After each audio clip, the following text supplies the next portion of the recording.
In a video a few months ago, we looked at the use of Diemaco C7 A1s. These have been seen in use with various Ukrainian units, including the International Legion, the Belarusian Kalinowski Regiment, and most recently with elements of the Azov Brigade.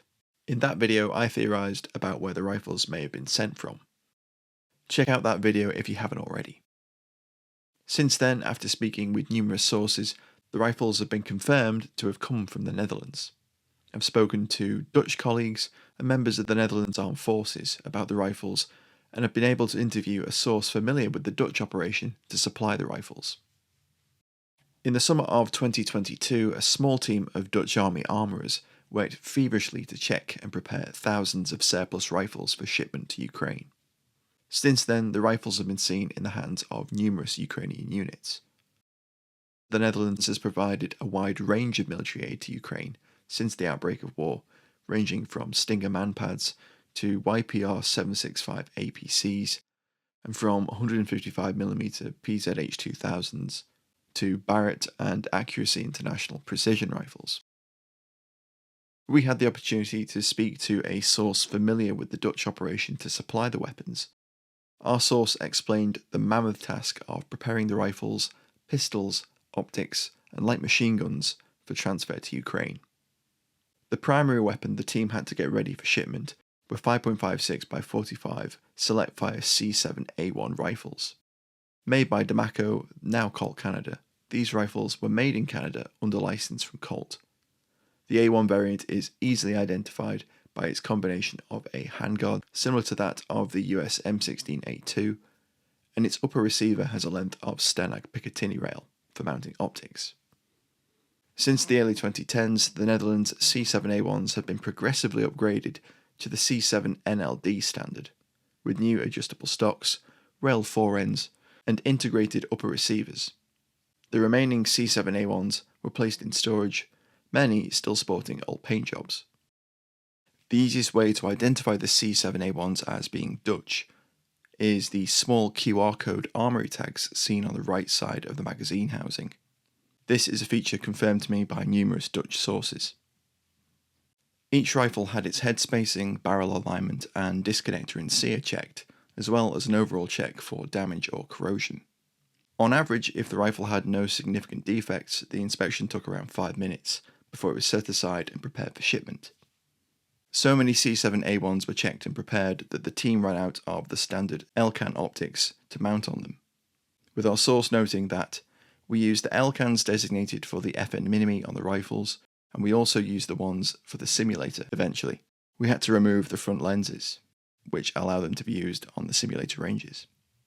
Once the weapons were checked and they were mounted with optics, collimating these involved setting a 300-meter zero, which our source said took the longest of all and really trained our arms, holding the rifle in the air with one arm and adjusting the optics with the other. After this, they noted that the tools for inspection and alignment of the optics were completely worn out. Our source also noted that the Netherlands transferred a significant number of Gen 3 Glock 17 pistols and some FN Minimi 5.56 by 45 light machine guns. Along with the more numerous C7A1 rifles, a number of earlier C7 pattern rifles with fixed carrying handles, and a selector with a 3-round burst option rather than fully automatic were also shipped to Ukraine. These earlier C7s are rarely seen in imagery from the conflict.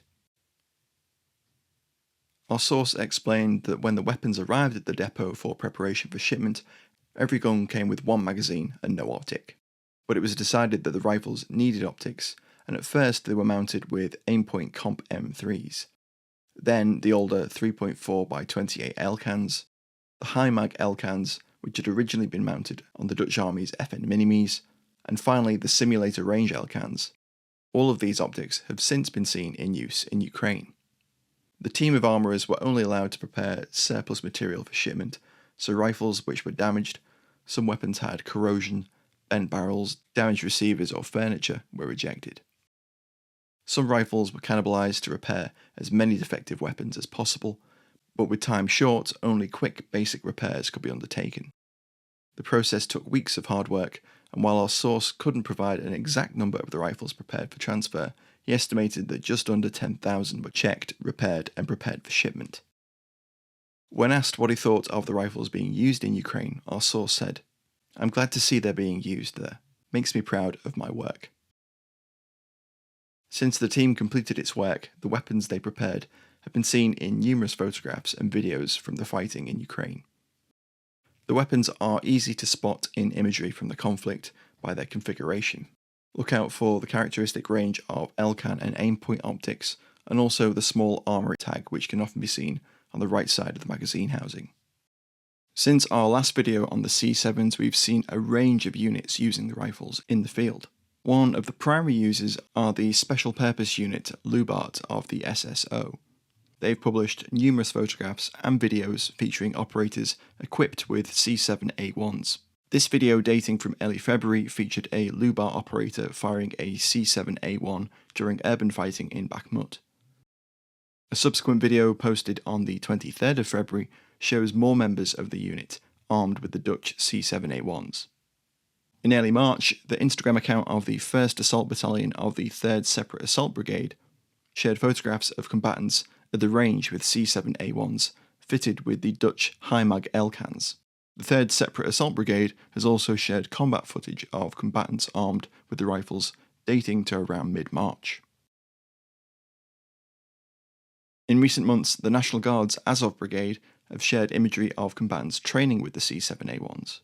On the 29th of March, a video showing National Guardsmen armed with C7A1s was shared showing marksmanship and CQB training.